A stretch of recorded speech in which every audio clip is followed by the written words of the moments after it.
We begin this morning with a tragic twist on a New Year's Eve celebration. One man shot to death, and police say his friend is to blame.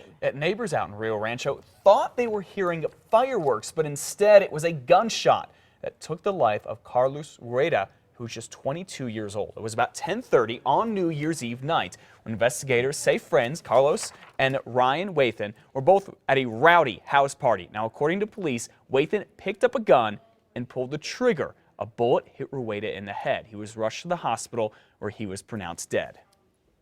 It's terrible. I mean, it's just right across the street from my house, and there's nothing that you can do about that, but it happened. Investigators say Wathan told them he did not know the gun was loaded. He's now facing a charge of second-degree murder. And the new year did not begin on a happy note for another man who discovered a dangerous way of celebrating. The top solar panel of Steve Duran's Prius was cracked by a falling bullet at his home near Golf Course in Coors. It looks like someone was celebrating New Year's by shooting into the air. Only this one came down on his car and got stuck. Fortunately, nobody was inside the car at the time. Duran has a message for anyone who thinks shooting into the air is a good way to celebrate anything. Listen. Take it seriously when they tell you not to fire off weapons to celebrate the new year. Don't do it. I mean, I could have been in this, or someone could have been in a car and gotten hit. Now, though nobody was hurt this time, falling bullets on New Year's and the 4th of July have killed people in the past.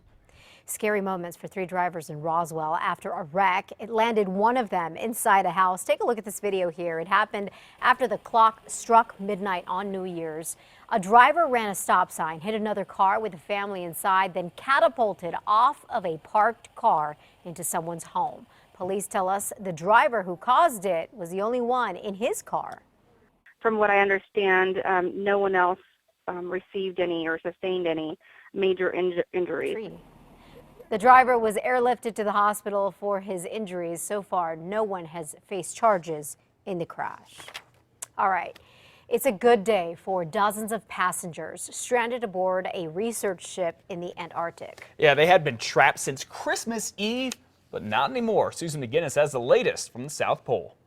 Shortly after a helicopter flew in to assess the area around the icebound ship in Antarctica, the rescue began. The first of the helicopters to take us home! Thanks, everyone!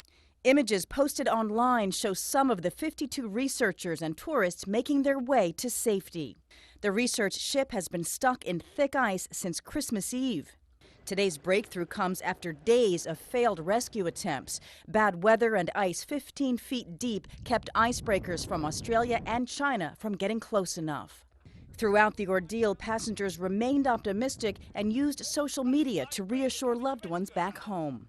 Good things happening today. Having a wonderful time. You can see we have this wonderful snowy wonderland. Hey.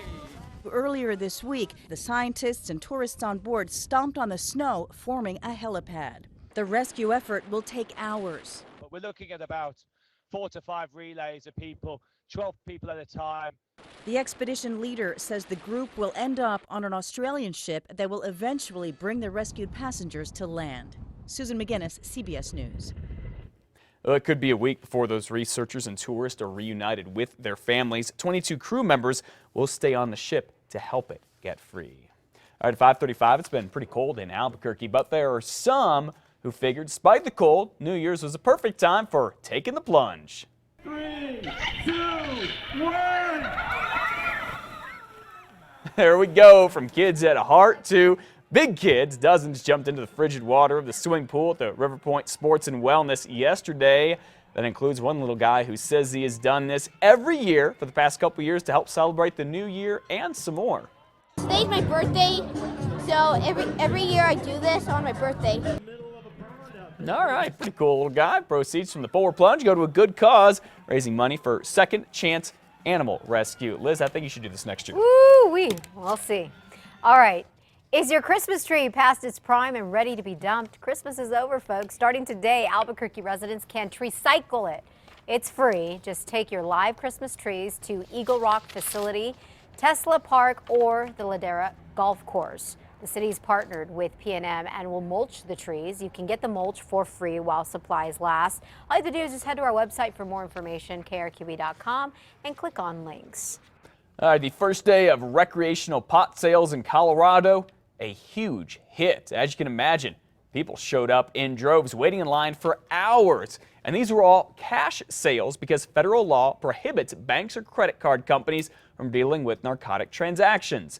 Folks in Colorado can buy up to an ounce per day. Folks who are not from Colorado but who go there to visit are limited to a quarter ounce. And a reminder, you cannot transport it legally out of the state if you live elsewhere. Translation, you can't bring it back here to New Mexico. Almost $400 million in sales are expected just this year. Proponents say legal pot use sales will create jobs, tax revenue, and reduce crime. Wow, those lines were outrageous even before they opened the doors. Without a doubt. Same thing up in Washington State, too, Yeah. where it's also now legal to buy it for recreational use. All right.